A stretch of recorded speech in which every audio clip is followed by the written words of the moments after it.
Is it recording, Scott? I'm just about to start it. The webinar is now streaming live. Okay, All right, we are up and running, sir. we are up and running. Okay, we are ready to begin our meeting. Now, a couple of notes for everyone. We had some trouble here trying to get the video working. And as a result, I think that Scott has had to make all of us co-host along with him.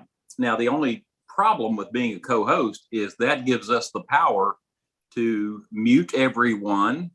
That gives us the power to kill the video for everyone. So we just have to be very cautious and make sure that when you're muting or taking any actions that you're doing it strictly on your own screen, not on the all participant screen. There are times when I've been in meetings that I would love the opportunity to mute everyone, but that's not going to happen in tonight's meeting. I can assure you of that. And I'm sure Judge Shepard is with us. I'm sure there's many times Judge Shepard has wished he could mute everyone as well, but he has a little more power to do that though than the rest of us. So I'd like to call this meeting to order. And I thank all of you for being on tonight's meeting and for being a part of tonight's annual meeting. Scott, you have any comments or anything before we begin? Do not, sir. Okay. Let me ask you that if you are not intending to say something, that you try to keep your screen muted. The reason why is we do have numerous attendees on the call, and we've all heard where the dog runs through and barks, or something goes on, the phone rings, different things happen, and it can disturb the whole process that we've got going. So I just ask you to try to mute your personal account here until you need to say something. Then by all means unmute and feel free to add any comments that you need to. You will also make sure you unmute when you offer a motion or a second. And I would also ask that when you do offer a motion or a second, that you state your name, because Teresa has to try to keep up with a large screen, and it's quite difficult for her to do that. But if you say your name, she probably can hear what is said and will be able to keep on top of what we're trying to do. We do have some 2021 governing board members that are outgoing, and we certainly wish to recognize them at this time. Dr. David Lee, Geneva Paris, and Kevin Smith. And all three of these individuals have added immensely to our board through the years, and we appreciate so much their participation and them being a part of the KHS governing board. And we look forward to our paths all crossing again, in the future in some history endeavor that we're involved with. We also may have some KHS Foundation board members joining us. I do not have that list, but Teresa, you may know if there are any that have been able to join us. Yes, Steve Stewart is on with us tonight. He's watching offsite. He's not showing on the panel, but he is here. Okay, well, thank you so much. We appreciate you joining us. Foundation is such an important part of KHS and what we try to do. So I've called this meeting to order. It is time for us to begin. The minutes of the 2020 annual meeting were distributed to everyone, and I would ask if there is a motion made to approve the minutes of the 2020 KHS annual meeting. And again, remember, please unmute and state your name. David Lee, so move. Okay, we have a Brian motion. Clardy, second. Judge, Okay, we have a motion by David Lee and a second by Brian Clardy. Judge Turner, Yes. this is Wayne Ox. I would ask that second be made in memory of Richard Reese, who is a valued volunteer for the Kentucky Historical Society for many years. For several years in the past, he has seconded these minutes, And I'd ask that we recognize his work by seconding that motion in his memory. In his memory, certainly. Second it in his Certainly. memory. Thank you, Brian. Absolutely. Okay, we have a motion, a second. Is there any discussion on the motion? If there's none, all in favor of the motion, you can unmute and say aye, or you can raise your hand to signify that you are voting in favor of the motion. Aye. Okay, I think we have a unanimous vote in favor of the motion. The motion has passed. Next, we will turn to Scott. And Scott, we'll ask you to have a director's report for us. Great. Thank you all very much. And thank you very much for honoring Richard in that way. I appreciate it. I know we mentioned him at the governing board meeting last month, but also I thought it was really appropriate that we were able to do that for him. So I appreciate you all doing that. I know we have a small audience today and really appreciate the fact that we are doing this remotely. I hate it that we're not doing this in the old state capitol. It's such a fine tradition to do our annual meeting and the subsequent history awards there. But I appreciate everybody sticking with us as we kind of continue to adjust through different elements of the pandemic and making sure that we're providing a safe environment for all. That's not unusual to what we've been doing, I think, for the last year. When we last spoke, KHS was still that organization in transition and reacting to the changing landscape brought on by the pandemic. As I mentioned, we have never been idle. The staff continues with our digital outreach efforts with a lot of success. Our online engagements often surpass goals. I think our YouTube followers met our 1,000-person follower goal pretty quickly. And some of the highlights of this increased awareness and video work that we were doing was being nominated for the Haunted Historic Kentucky and the KET program Chronicles, which featured a piece of KHS research from Civil War governors, the Caroline Chronicles. Both of those were nominated for a regional Emmy. We also partnered with KET for their new Ken Burns documentary, Muhammad Ali. I have a lot, if you all will bear with me, and I know many of you have heard this, but I can't let the year go by without us making sure we're recognizing all the hard work that went on. As we ended up the fiscal year in June, KHS was able to complete the purchase of new freezers for archival and collection storage. We installed some loading dock shelving units to help with our storage issues. We purchased oral history program equipment and did a series of oral history mini grants. Purchased webcams to which I'm able to come to you, and many of our staff are able to come to you on part of our online platform. We purchased new tables and chairs for the classroom in Brown Foreman, and we replaced a battery backup system. We upgraded research equipment in the library and a new book eye scanner and I wish I had photos of these. If you all saw these, it's really cool upgrade to allow researchers to do really great work up in the library. And installed some new security upgrades at the old state capitol, which I think happened just finally finished up. We also, in the final thing, Monday morning, when you log on to the KHS website, you should see a new and refreshed webpage. Like I said, we've been through this organization in transition in June of 2011. On June 11th this year, we were thinking about lifting all these COVID restrictions, and obviously that came to a quick halt. We were pursuing and received 2 applications for American Rescue grants, one for a strategic planning grant from the Kentucky Humanities Council and another one through the Institute of Museum and Library Services that will allow us to develop COVID-related traveling exhibit and also do trauma-informed trainings for our staff and for regional history museums. We had several accomplishments on the Kentucky history research front. I mean, as I mentioned before, our library team never missed a beat and adjusted operations. Even I'm so proud of, they did it from day one of the pandemic and have continued to move on through almost seamlessly as we've come back out of some of our in-person operations. We had an issue of the Register of the Kentucky Historical Society called Beyond the War on Poverty, Appalachia Post 1970, which focused on current issues in the region, highlighting diverse history, articles on youth activism, migration, education, religion, and the Register's first LGBTQ article. And then the next issue comes and focuses on Reconstruction era murder of an unarmed Black man at the end of the Freedmen's Bureau in Kentucky, and the end of the Freedmen's Bureau in Kentucky. So very timely topics that we've been able to address.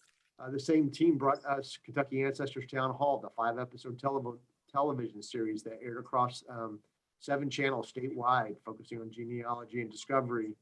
And it also too received an award that was showcased at the National Genealogical Society 2021 SLAM Ideas Showcase. And we also restarted the fellowship program. So I'm very excited about that. I've got to mention the accomplishments around Kentucky history education. One that I think, many of us don't see because it's, we're not the primary audience for this, but our team also updated Kentucky Social Studies resource guides online. So if you go into our webpage, you can see all these updated guides that are helping teachers address a lot of the current issues, but also the new Kentucky History Social Studies standards. We also did a virtual teacher workshop, Race in the Classrooms, for 160 registrants representing 14 Kentucky counties. And the team also launched Host a Historian program. So it's a virtual program that allowed students and teachers access. And it wasn't just them doing a video, they were actually interacting with these students as they went around the building and had access to our on-site historians. And another key thing was we did in-person camps. And I know many of you were, as we were adjusting back to in-person stuff, but that was a pretty Herculean lift to be able to figure out how to do this safely. We hosted 43 summer campers ages 6 to 12 in June. So that was pretty proud of that. Another big piece I wanted to mention was our accomplishments on the statewide outreach. We were able to refurbish nearly 80 historical markers that were identified as damaged, missing, or destroyed. This project highlighted the need for a full physical assessment of the marker program, which is still ongoing. And our staff and partner organizations audited almost every marker for its location, information, physical status, and its GPS coordinates. So again, we've talked about this for a long time. That represented about a $150,000 investment in local history. We've been partnering with the American Alliance of Museums and the Wilkin Consulting for a national survey on things such as membership, our virtual content, and the museums during the social reckoning. So 3 very important hot buttons for KHS. And what was really interesting that came out of this is that we realized that our mission is the #1 reason that our members join our organization. So that's very complimentary to the staff, the work that the staff is doing, but also how people are coming to us and how they value the work that we do. So with that, let me tell you a little bit about what I think will be our priorities into the upcoming year. Obviously, the American Semi-Quincentennial is going to be a huge influence on all that. And in order to prepare for 2026, the work of investing in Kentucky history must begin immediately. Not just to support the Kentucky Historical Society, but to support local history communities throughout the Commonwealth. A big part of what we're hoping to gain is robust funding to allow us for a grant program that will last throughout the commission's life into 2027. Another piece that you'll continue to see is our emphasis on markers and community outreach programs. We're continuing to work surrounding the review of those markers that I mentioned earlier, but also re-energizing that grassroots support of the program that makes certain history is defendable, but both and reflective of the modern scholarship. So not only are we seeking to support the installation of new markers and online entries, we're also looking to clear that backlog of markers that are still damaged or missing and get those restored. Another key aspect that I'm really proud of is our work that we're going to do around the old state capitol.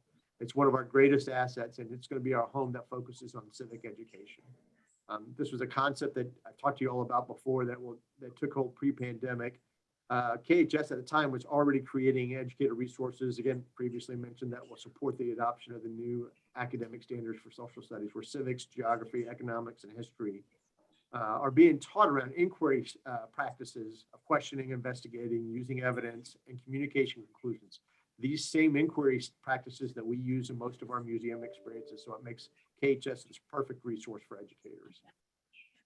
During our past year, our KHS staff has been working with a group called Educating for American Democracy, whose call to action is to invest in strengthening history and civic learning and to ensure that civic learning opportunities are delivered equitably. So a great partner for us, and also Made by Us. It's a group of history and civics organizations collaborating across the country who recognize the opportunity presented in this transformative moment to better serve the public. And so, and another newer, more local to home is our involvement with the Kentucky Civics Education Coalition, a nonpartisan coalition of nonprofits, educators, business, and community leaders that are all committed to preparing all students to become informed and engaged participants in civic life. So I think we're looking at this of utilizing the old state capitol, but it needs its historic preservation lift too.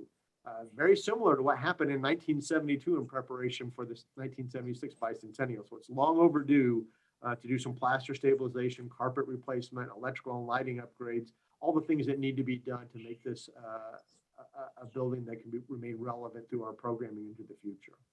And the last thing I want to mention is our campus improvements, where we're looking to create new learning environments in the Thomas D. Clark Center for Kentucky History.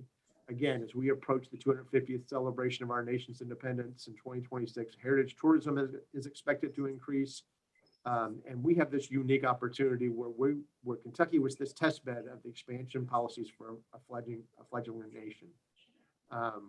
Our exhibits were originally planned to last 10 years, but by the time we get to 2026, that's going to be over 25 years. So we need to get moving on doing some current displays that interpret an imbalanced history, or that fixes the unbalanced history, sorry about that, and is not representative of all Kentuckians. This projects of this magnitude is, again, as I've mentioned to you all before, it takes a minimum of 4 years for us to develop, research, design, and implement. So we're hoping that this sustained or substantial investment will come through private support, private foundations, major gifts, and a grassroots donor campaign. So I'm very excited about the future of KHS and the future of Kentucky history. And I very much look forward to working with all of you in the coming year to help make all these things a reality. Okay, Scott, thank you so much. Great report. Most of you know this, but of course, Scott came on the job, and then just a few, and I'm say a very few short months later, something hit called COVID. And I can't imagine anyone having a more difficult time trying to step into a position than Scott had by having to deal with all of the issues and problems that COVID brought about. At this time on the agenda, it's traditionally the part of the agenda where the president has closing remarks. And you're all going to be thrilled to know that my remarks are very brief, and I really don't have anything prepared other than just to say a few words. We all know that history is about change. And we've come to the point where we will have change in the KHS, change to new leadership. I have been so fortunate to be able to work with Jennifer and Wayne and Cynthia. They are just fantastic in their love of history and their abilities that they all have. It would have been very difficult without having these strong individuals there helping, because we had to deal with things that no one has ever had to deal with before. We had to address issues that no one has ever addressed before, and hopefully never will again. But as I told them and have told many of you, we have lived a part of history. What we went through over the last 2 years is history in the making. It's history that will be recorded and documented, and we all learn, of course, from the events that have happened. And as I said, hopefully they'll never happen again. But if so, we're going to be a lot wiser, a lot more prepared, a lot more understanding of others in terms of what we deal with. I think that I'd be remiss if I didn't say that the staff of the KHS is just fantastic. And me saying that, you're probably saying, well, you know, the outgoing president always just says good things about everybody. Well, I'm saying good things because they're deserved. Anyone that knows me know that I'm the type person that will heap praise on someone when they have earned it. I'll criticize them if they've earned that as well. But that's not due in this case. Praise is to be given to all of our employees. They have given so much of themselves. It has been very, very difficult on them to have to deal with the situation we've had over the last 2 years. But they've all been able to do it. They've all been able to make KHS stronger. They've been able to make KHS more rewarding for those of us that love history and love to study it and learn from it. And I just can't say enough, but to say thanks. Thanks to all of you. Very few places on the face of this earth have the rich history and enjoy what we have here in Kentucky. I remember during the Lincoln Bicentennial, we talked about Abraham Lincoln, and we talked about Lincoln and how Kentucky shaped every part of that man. Everything that Lincoln did, he reached back to Kentucky. Think about it. His best friend was from Kentucky. His wife was from Kentucky. His law partner was from Kentucky. Every time that Lincoln needed strength, every time that Lincoln needed the uplift, he somehow brought Kentucky into the picture. And that says something great about this state and about the people in it. And I think we just need to let others know about that. And to let others know about that is to let others know about our history and know about the great things of the past that we've had here in Kentucky, and hopefully the great things of the future that will be coming. And I love history. More importantly, though, I love all of you. It's such a thrill to work with you. I have just been heartbroken that I've not been able to sit in the room with you and talk to you. You know, I was able to actually hold one meeting, one official meeting that we all sat in the room together. And that was it. So in 2 years. And so that's been very difficult for me because I'm a people person. I'm a person that likes to sit there and converse. I like to sit at that table and eat that meal before the meeting and talk. I see Tony Apro. Tony, I remember us sitting and chatting, having great discussion before the meetings, but that didn't get to happen. So I've missed out on that. And I, that part of it, I understand. We had to address the issues that were in front of us, and we've done that. But just to all of you, I say thanks. Continue your love for history. Continue your efforts to make history an important part of others' lives. And if we do that, then the KHS will always be strong and will always have supportive members and will always have great leadership at its helm. Thanks again to all of you. So, well, thank you. Thank you.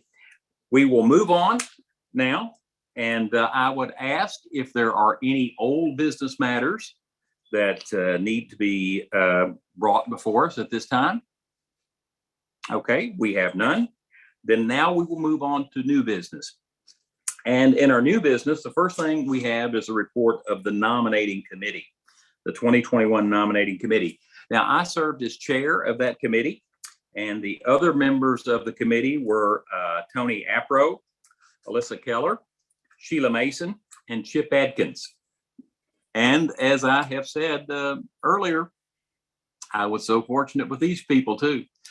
These folks just were tremendous. Every meeting, they had ideas, they had names, they had possibilities for membership.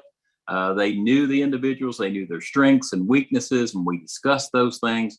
It was just tremendous to have these meetings and have this discussion. I have been a part of nominating committees in the past for the KHS, and I know that we have at times had difficulty even finding enough people to fill some slots.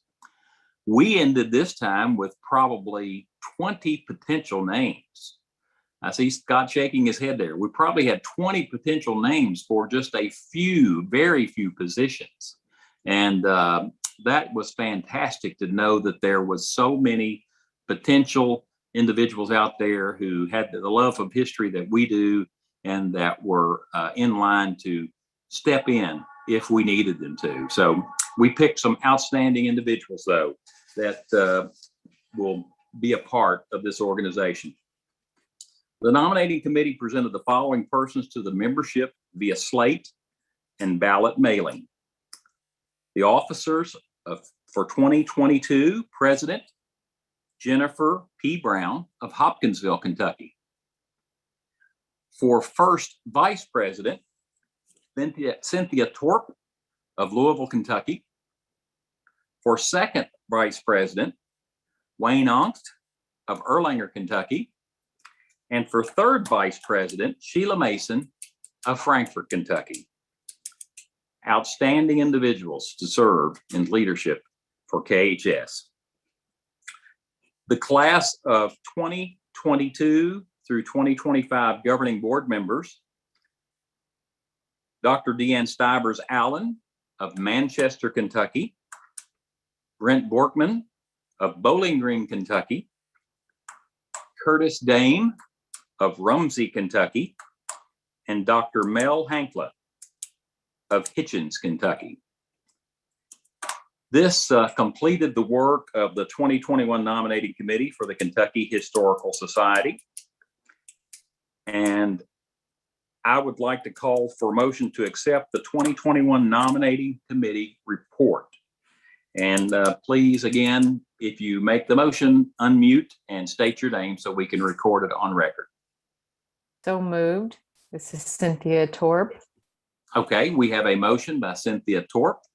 Is there a second to the motion? Tony Apro, I'll second the motion. Motion has been seconded by Tony Apro. Is there any discussion on the motion? If there is none, all in favor can unmute and say aye, or please raise your hand to be seen. Aye. Aye. Okay, thank you all so much. Any opposed? It's a unanimous vote, Teresa, in favor. Thank you so much. Teresa, I'm going to call on you now to give the ballot committee report.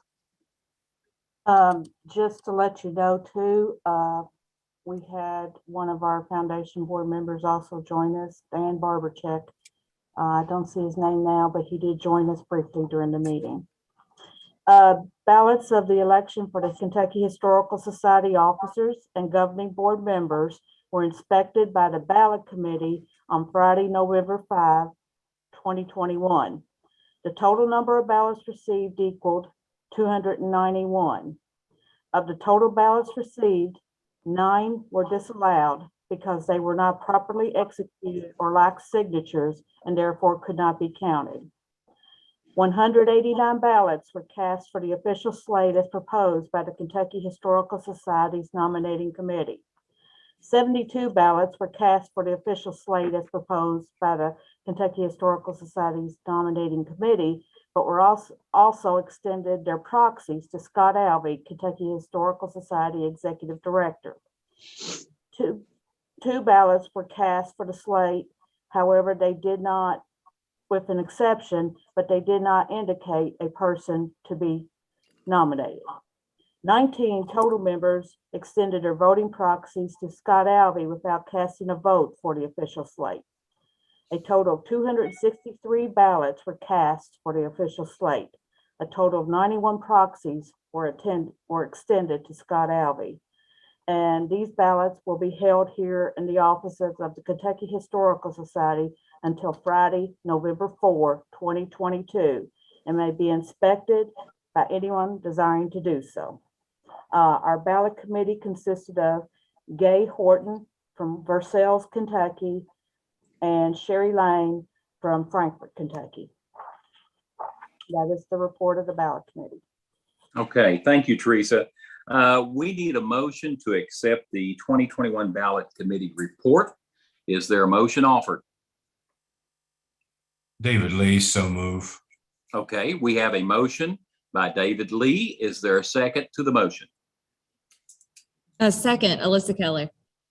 Okay, we have a second from Melissa Keller. Any discussion on the motion? If not, those in favor of the motion, please say aye or raise your hand to be seen in favor of the motion. Aye. Any opposed to the motion? There's no opposition. So Teresa, we have a unanimous vote in favor there. Next, I would call for nominations from the floor to see if any are offered. Are there any nominations from the floor? Okay, none have been offered. Then I would ask that a motion be made to cease nominations. Is there a motion offered to cease nominations? Brian Clardy, so moved. We have a motion by Brian Clardy to cease nominations. Is there a second to the motion? David Lee, second. David Lee has seconded the motion. Any discussion? If there is none, all in favor of the motion, say aye, or please raise your hand. Aye.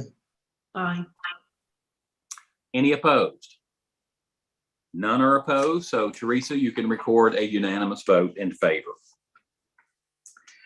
Now, the last bit of business here is to elect the slate of 2022 officers and 22 through 25 board class members as presented by the 21 nominating committee to the membership by ballot.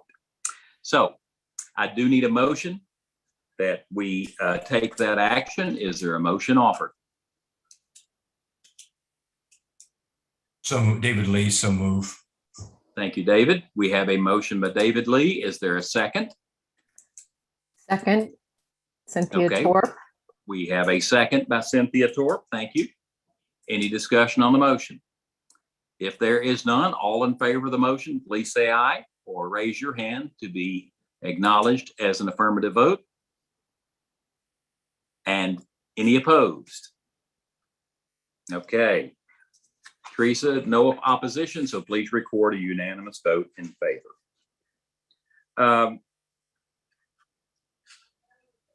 Scott, I asked that you give your one vote as proxy for, and I do not remember the number of members. Teresa, you stated. Okay. So I, Scott Alvey, Executive Director of the Kentucky Historical Society, do hereby cast my vote as proxy for 91 members of the society for the slate as proposed by the 2021 nominating committee. Okay, and I got things kind of turned backwards there. I got a little bit ahead of myself. I apologize for that. But Scott's votes do count with the majority vote that we had, and the motion has passed unanimously. And so we have a new board and new officers elected to that board. At this time, Judge Shepard, I think, is with us. And I will ask the Honorable Judge Philip Shepard to please swear in the newly elected officers and board members. Okay, I will be glad to. For all of our participants now who were just elected to these offices for the Kentucky Historical Society for the coming term, if you would please raise your right hands. Do you solemnly swear or affirm that you will support the Constitution of the United States and the Constitution of this Commonwealth, and be faithful and true to the Commonwealth of Kentucky so long as you continue a citizen thereof, and that you will faithfully execute to the best of your ability the offices of directors and officers of the Kentucky Historical Society according to law? And do you further solemnly swear or affirm that since the adoption of the present Constitution, that you, being a citizen of this state, have not fought a duel with deadly weapons within this state nor out of it, nor have you sent or accepted a challenge to fight a duel with deadly weapons, nor have you acted as a second in carrying such a challenge, nor aided or assisted any person thus offending, so help you God? Please say, I do. I do. Okay, so we will record that in the minutes, and I think we've distributed the certificates, and the court will notify the Secretary of State of the administration of the oath. So thank you very much. Judge Shepard, thank you so much for doing this again. You joined us a number of years, and we appreciate your help and participation. Always happy to help the efforts of the Historical Society. So, and with that, I think I'm going to ask to be excused. So thank Certainly. you. Thank you. Thank you. Well, at this time, I can now hand everything over to our new president, our incoming president, Jennifer. And again, Jennifer, thank you so much for taking the helm of KHS, and we all wish this to be the best year for KHS in its history. God bless. Thank you. Tommy, I can really tell you that what you said about having only presided over one live meeting was really touching, because we all love the History Center and we love the annual meeting in the old state capitol.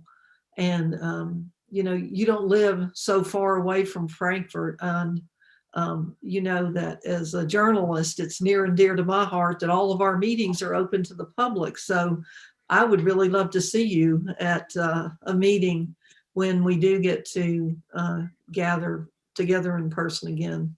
I'm really looking forward to it. The fact that we haven't been able to made me think today about one of my first times in the Kentucky History Center. And I can't believe that it took me becoming a board member to actually get there, but that's what happened. And at one of my first meetings, I got what I felt like was the ultimate behind the scenes tour from our former executive director, Kent Whitworth. And, you know, I saw something that just stunned me and reminded me what a awesome, creative, innovative place Kentucky is, despite what our image might be sometimes to the rest of the country. And the thing that I'm talking about, I can barely pronounce, but it's called an orrery, okay? And it's a mechanical planetarium. And the first time I saw it, I just couldn't believe it. It reminded me of the Time Machine from the 1960 science fiction movie from the H.G. Wells novel. And I went back to Hopkinsville and I wrote a story about it for the paper that I was working for at the time. All that just to say that I have not lost my enthusiasm, and I'm still dazzled by the Kentucky Historical Society. I also really respect that it seems to be such a resilient organization. When I joined the board in 2014, I heard a lot about what had happened in the years leading up to that to weather some serious funding cuts from state government because of the recession, the Great Recession. And so now we've come through almost 2 years of having to rethink how everything is done. And it's been amazing to watch the staff do that and come through it. So I'm really looking forward to working with everyone. And I hope that all of you are also still dazzled by the Kentucky Historical Society. That's all I have to say. I think I need to, Scott, do I need to call for an adjournment now, or do I need to turn it over to you first? No, I think we'll go ahead and adjourn the meeting and then Okay. go from there. So if I could have a motion to adjourn the meeting. David Lee, so move. Thank you, David. Everybody wanted to stay. Do we have a second? I second it, Cynthia Torp. Okay. We are officially adjourned, and I'm going to turn it over to Scott, who has something to share with us. Yeah, as we've talked about before, and for those of you tuning in, this is normally the time where we would go into our Kentucky History Awards, and for a lot of reasons, that's nearly impossible to have done. But one of the things that we wanted to make sure we did was we throughout, and you know, and thank you for indulging me in a lengthy report, but throughout the pandemic, we were hearing of all the great work that was going around the Commonwealth. And so we didn't want to let today pass without some way of recognizing all that incredible work that happened. So what the team has put together is a celebration of Kentucky history video. So I'm going to actually stop our YouTube feed just because I don't know how that'll work. And this will become available on YouTube tomorrow at noon.